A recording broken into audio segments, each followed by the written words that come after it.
might help him build his city, which he desired to make. Nimrod sent 3,000 masons. As they were about to depart and go forth, he called them before him and said to them, "You must go to my cousin Ashur to help him build a city. But see to it that you are well governed, and I will give you a charge that will be profitable to both you and me. When you come to the Lord, see that you are true to him, just as you would be to me. Work at your craft honestly, and take a reasonable payment for it, whatever you may deserve. Love each other as though you were brothers, and hold together staunchly. Let whoever has the most skill teach his fellow, and be careful that you conduct among yourselves and towards your Lord may be to my credit, so that I may have thanks for sending you and teaching you the craft." So they received the charge from him who was their Lord and Master, and went forth to Ashur, and built the city of Nineveh, yep, that's it, in the country of Plataeus, and other cities also that are called Calais and Jason, which is the great city between Calais and Calais, C-A-L-E, and Nineveh. It was in this way that the craft of masonry was first instituted and charged as a science. Elders of Masons before our time had these charges written for them, as we have now in our charges the story of Euclid, and as we have seen them written both in Latin and French. But it is only reasonable that we should tell you how Euclid came to have the knowledge of geometry, as stated in the Bible and in other histories. In the 12th chapter of Genesis, it is told how Abraham came to the land of Canaan, and our Lord appeared to him and said, "I will give this land to your seed." But a great famine took place in that land, and Abraham took Sarah, his wife, with him, and made a journey into Egypt to live there while the famine lasted. And Abraham, so says the Chronicle, was a wise and learned man. He knew all the 7 sciences and taught the Egyptians the science of geometry. The worthy clerk Euclid was his pupil and learned from him, and he was the first to give it the name of geometry. Although it was practiced before his time, it had not acquired the name of geometry.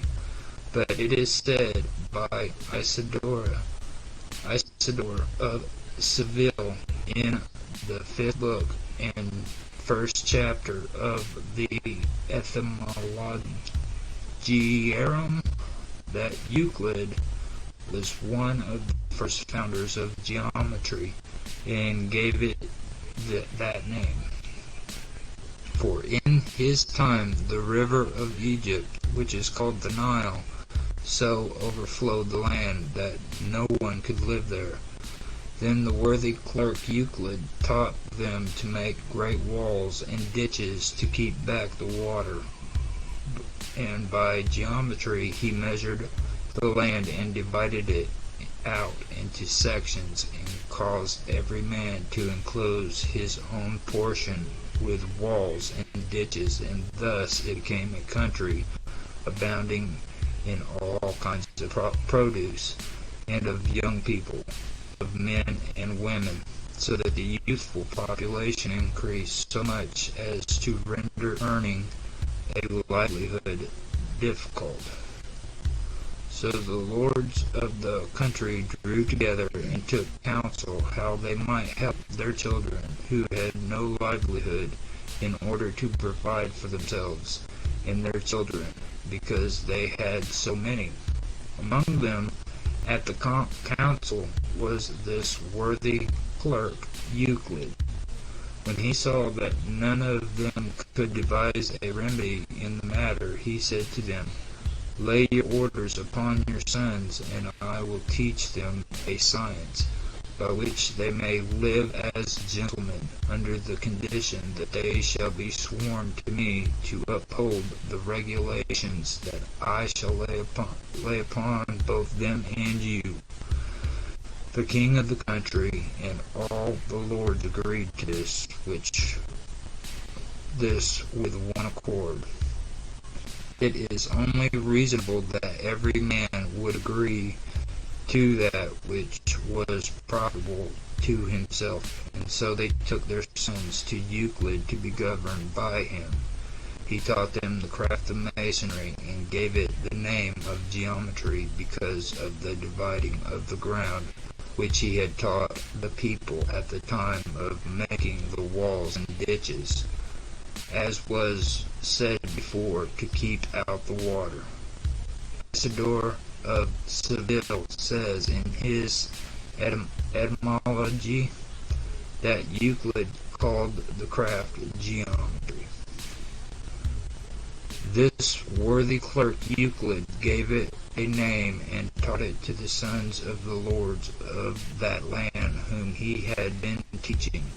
He gave them a charge that they should call each other fellow and nothing else, because they were all of one craft and of one same gentle birth, lords' sons. Also, that the most skillful one should be governor of the work, and should be called master, and other charges as well, which are written in the book of charges.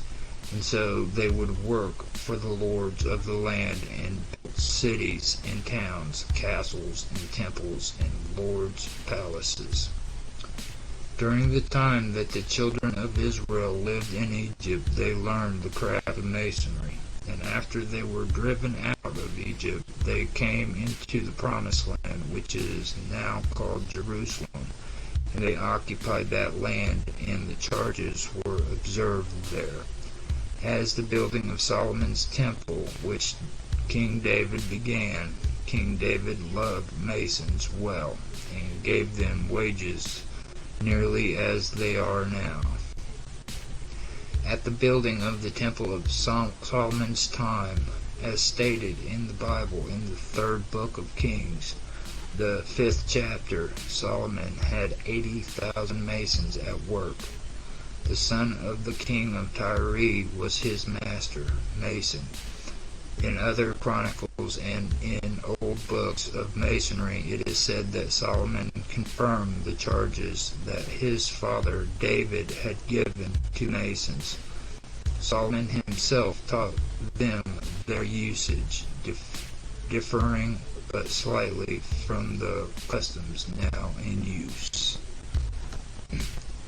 From there, this worthy science was brought into France and into many other regions.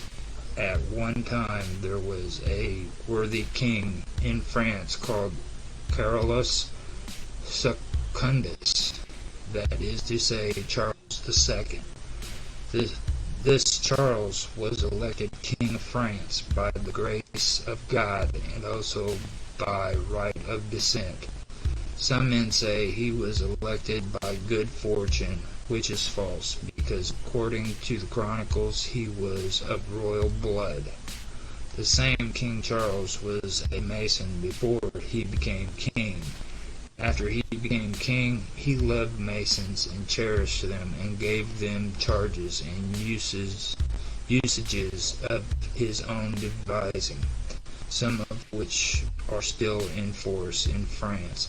And he ordered that they should have an assembly once a year, and come and speak together, in order that the masters and fellows might rule on everything that was amiss.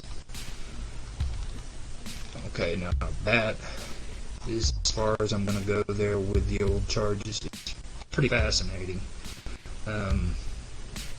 And I'm at almost 40 minutes here, so I'm going to continue this with another video. My next part will be about Tubal Cain and the musical pillars, and I hope that will end up being interesting. If you're interested in this story, it's available on the internet. All you have to look for is Chapter 7, the old charges of the stonemasons, or the Freemasons. I hope you enjoyed the video. If you did, please like, subscribe, share, make comments, give some feedback.